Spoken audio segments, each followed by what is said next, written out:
Today, have a very squeezy Christmas.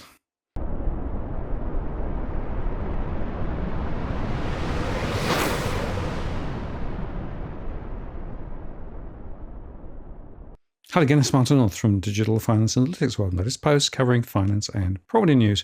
Well, today I want to walk you through the latest results from our household surveys to the end of November. And it really does lay the foundation to say that Christmas will be tight for many people this year. Now, there were some recent articles that it's worth just referring to as we go into this, because, of course, things are pretty difficult for many people. For example, parents hold the keys to home ownership. This was research from CoreLogic and CanStar saying that a couple earning $125,000 each would need to look to the Central Coast, Penrith, Liverpool and Campbelltown to buy a house. But if you wanted to look at something in the unit range, you could get slightly closer in. Interestingly, they also made the point that the modelling assumes the couple had a combined budget of about $1.5 million, and it also considered buying options for workers on low average incomes. There are still areas of Sydney where dual high-income couples can't break in if they're relying on just their income and a 20% deposit, CoreLogic said. Then they go on to highlight the fact that around 20 to 30% of people who are trying to get into the market don't have cash gifts, but they are willing to make big sacrifices to get on the ladder.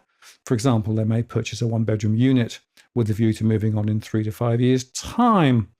So, for example, places like Meadowbank Roads or Parramatta in and around the Sydney CBD. This just again highlights the massive pressures on households. Here's another one. So the news is quite interesting insofar that there are still pockets where the market is quite strong. So, for example, there was a story in the North Shore where a property with a reserve of $2.8 million was $350,000 above the reserve, and a reimagined 1880s cottage in Erskineville sold at auction yesterday, paying $3.22 million for a first-time buyer. Now, I guess my point would be that first-time buyer is not a typical first-time buyer, as you will see from those numbers. But it does show you that you have to go into granularity to really see what's going on the ground. The fact is there are still some stories of property purchase, but for the average person looking to get into the market, these, of course, 3.2 million or whatever, are way off what they're really thinking that they can afford. Further press coverage also that Sydney prices, for example, are showing signs of peaking and are coming off. This is the continued story of prices turning. The point, of course, there is that ANZ quite recently pushed out their forecast of rate cuts until the middle of next year. And there are some people now saying there'll be no rate cuts through 2025. And CoreLogic recently said that rate cuts won't fire up prices. In any case, as Tim Lawless said in his most recent report, looking at the value changes at the end of November. They do make the point, of course, that there is a different story across different parts of the country. Prices are still relatively strong in Perth and to an extent in Darwin and certainly in Brisbane and Adelaide. But the momentum in Sydney and Melbourne and also Hobart is looking quite a lot weaker now. And it's interesting that Lawless rejects suggestions that there could be a double-digit decline in house prices, whilst advisory firm Performance Property warned this month that Sydney's housing market was on the brink of a potential 15% decline in median house prices. So who knows where things are going to go. What you can say is that prices are on the turn in many places. And as I discussed yesterday, of course, we also know that because of the pressure on households, some are giving up on medical treatment, some are putting off buying a home or a car or other purchases, some are putting off getting married or having kids. And it's interesting that in the Redbridge survey, they did actually say that there are forces at play going to make it really tough for the Albanese election campaign. And that's, of course, a pressure on who's going to get back. Interestingly, many Australians still don't want a minority government, although actually I have to say that I think the two major parties are playing a rather similar game at the moment, which is not good for us. Anyway, as I recovered off yesterday, the property market is taking an early break, prices are easing, and we're going to see more of that ahead. And this puts more pressure on households as we go along, which takes us directly to our core market model and what we've been up to. We run our survey every month, of course, and the survey is a rolling sample of households across the country, 4,500 each month, 52,000, 0.5% sample over the year. And today I'm going to take you through the results for the end of November. And we also slice and dice the data different ways so we can see where the pressures are and how it's rising or falling in different places. As well as that, we'd also take a view as to where prices might be going. We look at some scenarios, and those scenarios allow us to basically look at what might be happening ahead. This isn't a prediction. This is simply a way of putting all the information together: mortgage stress, the price trajectory, the buying and selling intentions, the migration, the CPI data, the economic data into the core market model, put it into the scenarios, and then we can form a view as to what might be happening down at a postcode level. And I must tell you again, this postcode level analysis is really important because not all markets are behaving the same way. Not all types of property in individual markets are behaving the same way. And indeed, households are in different states of dress or undress in particular postcodes and particular types of property. So it is important to go granular. And some of these generic reports that we get about prices in Sydney or Melbourne or whatever really are masking what really is going on the ground, as is the analysis of the aggregate level of household debt. Although, of course, we are seeing more households getting into difficulty as arrears are rising. Just at this point, let me say that if you're interested in an individual conversation about a particular suburb, you can arrange that with me through my one-to-one service. I don't give specific financial advice, I can't do that, but I can talk about my data and what's going on and look at the underlying trends. I can look at the stress, the home price trend data, and form a view of what might be happening ahead based on our modelling. And that conversation is typically an hour or so. We can do it via Zoom or a phone conversation. There is a cost involved simply because there's a lot of work to do to put it together, get about a 38-page report at the end of the conversation. And if you are interested in teeing up a one-to-one conversation over the summer holiday period, feel free to reach for me. We're booking 3 to 5 weeks ahead at the moment. You can contact me via the DFA blog. Now, here's the normal conversation about definitions of stress. There are lots of different ways of talking about stress. For example, 30% of gross income, or maybe taxable income, through to underwriting metrics, but we define stress in cash flow terms. And if households are more outgoing because it's clearly one-off discretionary items, they're in income, we define them as stressed. If they have a mortgage, they're in mortgage stress. If renting, they're in rental stress. Investors with cash flow pressures are identified as stressed investors, and also those who are trying to sell. And we also aggregate the data to estimate total financial stress down to a postcode level. Financial stress covers all households, and we can express the data both in percentage terms, percentage of households, and the count. But in a way, the count is important because it's the law of big numbers, and therefore the latter, I think, is a better measure of what's going on. I use this chart regularly because I think the RBA put their finger on a very important point here, that there is an intensity of financial stress that starts in the mild range with budget pressures, moves through to missing payments, and ultimately could lead to insolvency. I'm measuring stress at that mild level, that budget pressure where you're having to make hard choices about where you spend your hard-earned cash. So here is the stress data to the end of November 2024. We start with rental stress, which is horrendously high, again at 77.1% of those in the rental sector have cash flow pressures. You can see how it's risen dramatically since March 2021. Mortgage stress, 50.4%, so we're above 50% now. Again, it did drop back slightly. There were, of course, some wage rises and also some cost of living pressure support from the government, but that really is not touching the sides. So more than half of households with a mortgage, these are owner-occupied mortgage holders, are having issues with their cash flows. And the Reserve Bank reports the debt-to-income ratio remains stubbornly high. You can see how it's climbed since 2020 and 2021. So here are the top-level results for November. And once again, I've highlighted in yellow where the numbers are higher than last month, blue to show where they dropped compared to last month. And if there's no highlighting, then there's little change. And you can see there that the ACT, mortgage stress was higher, stressed investors were higher, and overall financial stress was up, although rental stress dropped back slightly. In New South Wales, actually, it was a better month, with everybody seeing a slight reduction in mortgage stress, rental stress, investor stress, and financial stress. That is the consequence of the government handouts, particularly around electricity support. In the Northern Territories, we saw mortgage stress drop slightly, but rental stress rise, as does investor stress. But overall financial stress was down just slightly. In Queensland, again, the story was that mortgage stress was a little lower, rental stress was higher at 75%. That's a significant proportion of households, of course. And 15.9% investors are struggling there in Queensland and 45.8% in financial stress overall. In South Australia, again, a slight reduction in mortgage stress, rental stress, and investor stress and financial stress.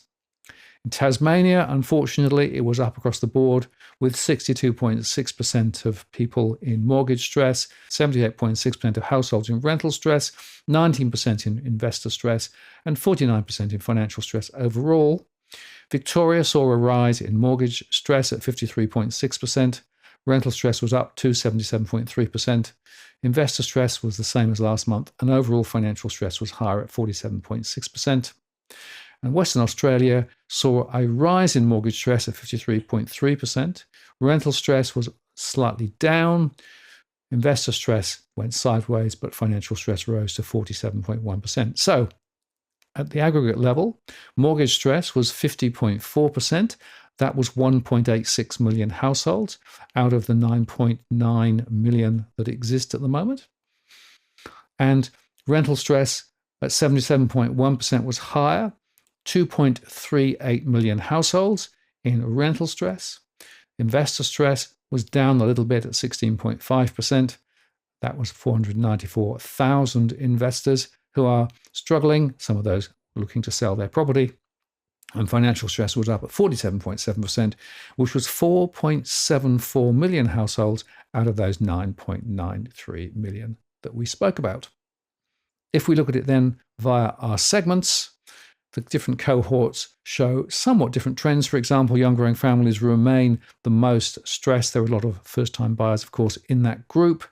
Rental stress was highest among the multicultural establishments at 86.8%. They're the first-generation Australians who are coming and having to rent because they're trying to find their feet in Australia. A lot of them are in difficulty. But you can see there that across mature, stable families and suburban mainstream, wealthy seniors, young affluents, young growing families, it's hot across the board for rental stress. So it doesn't matter almost which segment you look at, rental stress is a big problem. Investor stress tends to hit those who have the biggest portfolio properties. So exclusive professionals at 28%, young affluents at 24% hold the record for the stressed investor problem. They may have lots of cash flow, but they also have lots of problems because the mortgages on their investment properties, quite often multiple investment properties, have risen dramatically. The rental income is not sufficient to cover the rising costs, which is why in some cases they're the ones looking to sell. And overall financial stress, you can see there that young growing families at 67.8%, it holds the record. That is 497,000 young growing families across the country. And comparing that with some of the other segments, you can see there that they are way above the average 47.7%. But again, it's worth noting that some other segments, even suburban mainstream, battling urban, or those on the disadvantaged fringe of our major cities at 59 and 53% are also in some difficulty.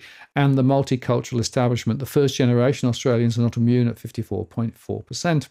If we then look at the latest data down at the postcode level, you can see there that Liverpool 2170 is top of the list. This is based on the mortgage stress count at 11,992. Then Campbelltown in New South Wales 2560, 11,785. Then Toowoomba up in Queensland, Wanneroo in Western Australia, still above 11,000. And then Roxburgh Park and Donnybrook, Craigieburn in Victoria 3064 with just over 10,000. Fountain Gate, Narra Warren in Victoria at 3805. Pakenham and Upper Pakenham in Victoria 3810. Berwick and Harkaway 3806 again in Victoria. Cranbourne again in Victoria, and that's 3977. Then Ballarat, so that's regional Victoria 3350. Then Riverston and Marsden Park and Oakville in New South Wales 2765, Hoppers Crossing in Victoria 3029, and Merriwa, Tamala Park 6030 in Western Australia.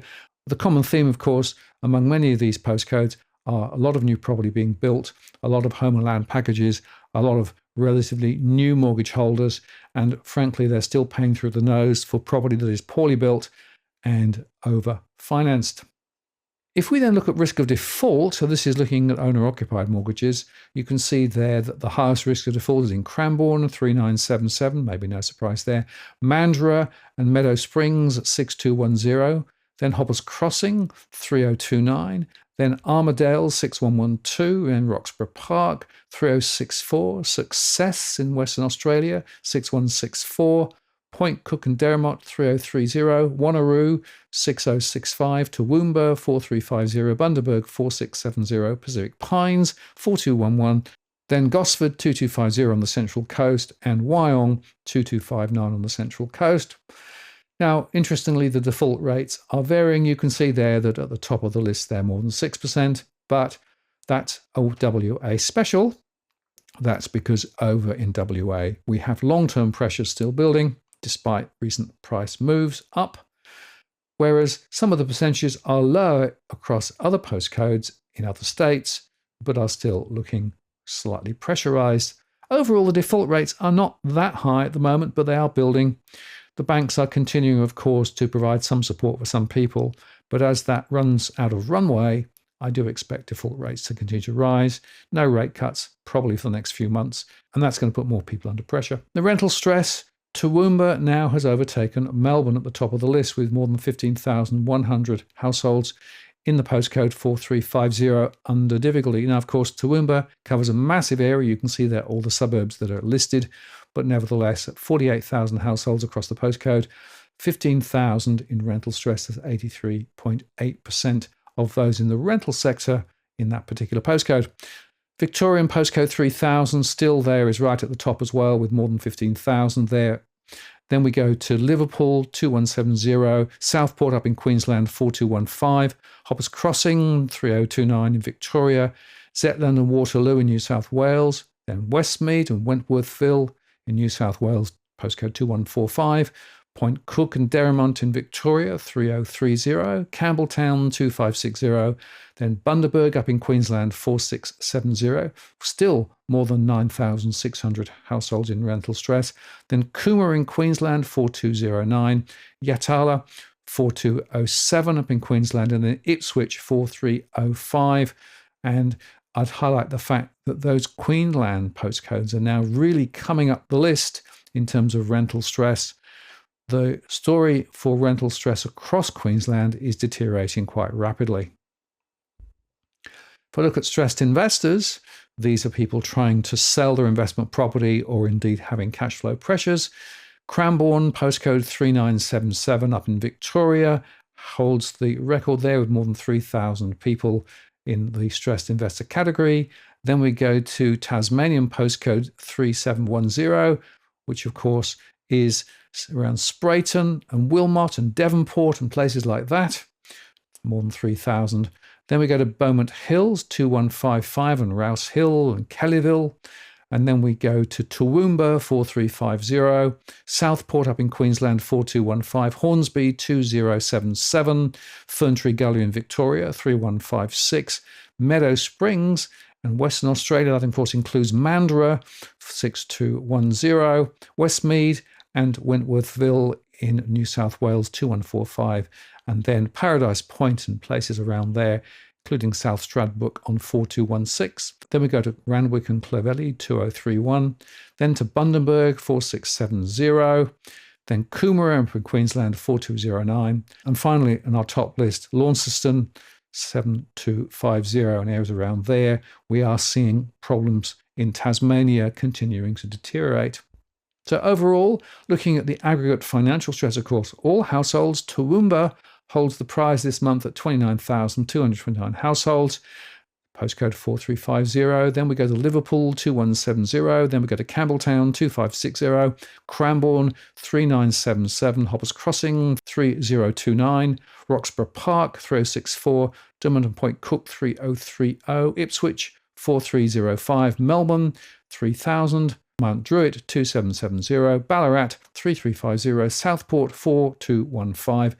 Then postcode 7250, including Launceston, Ravenswood and Riverside. Westmead, 2145. And Belbird Park, 4300 in Queensland. And even there, we have 2/3 of households in that particular postcode in financial stress, and that's more than 15,000 households in difficulty. Now, in terms of our scenarios, we run these because of the view of what may happen, not because we're trying to forecast. They're running forward from today, and this powers our core market model. So we have 3, the Goldilocks zone, where we see rates sticking at 4.35%. They fall later in 2025. Inflation eases in line with the Reserve Bank expectations. Migration remains above average. The base case is a soft landing with rates staying at 4.35% through 25. Inflation falls, but later rises and stays above target until 2026. No recession in Australia, migration falls to average. And the worst is the nightmare scenario with rates rising above 4.35% and they stay high for 26. We see inflation still high, unemployment rises and migration falls away. And if we look at that, we see, for example, in Western Australia, the best case scenario is still strong growth for houses, the base case going sideways, the worst case a significant fall.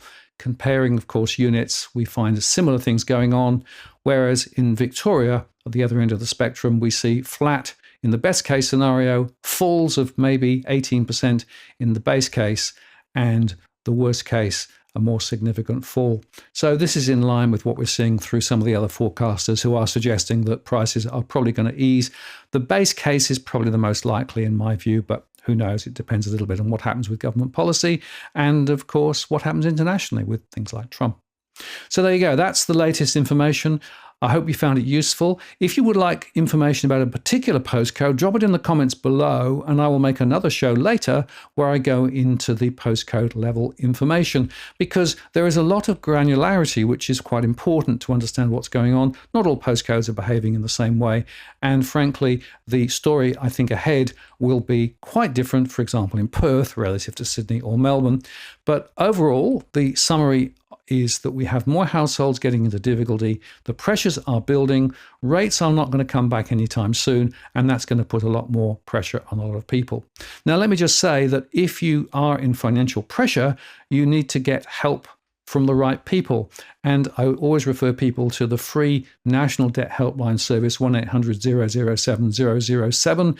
That is by far the best place to go. Don't just Google, because you can end up paying for stuff that you don't need to pay for. National Debt Helpline is busy, but worth talking to. Also, if you go to AFCA's website, you can actually do a statement of financial positioning, which tells you a little bit about where you are from an income and expenditure perspective. I see households struggling with this, so this is a really good tool. The AFCA's statement of financial position is highly recommended. If you'd like to support what we do, you can do so via our Patreon program. And specifically, if you want to get data for all postcodes that we analyze, that is available. It's $50 a month, and you can subscribe via Patreon. We'll be sending out the data in a few days' time to those who are subscribed. And finally, if you'd like to get more information about what we do, go to the DFA blog. You can see quite a lot there about what's going on. So I hope that's been useful. Thank you very much for watching. I'll look forward to seeing you in the next episode. By the way, Edwin's rant didn't happen today. It'll be Wednesday. He's got some other things on today, hence this post coming out today. I'll look forward to seeing you on the live show tomorrow with Damien Klassen, where we're going to go through the financial markets and see what's been going on and what may happen over the rest of this year and into next year. And later on in the week, I hope to have some other interesting updates from some of our other analysis. So I look forward to seeing you then. This is Martin North from Digital Finance Analytics. Many thanks for watching, and I'll see you again next time.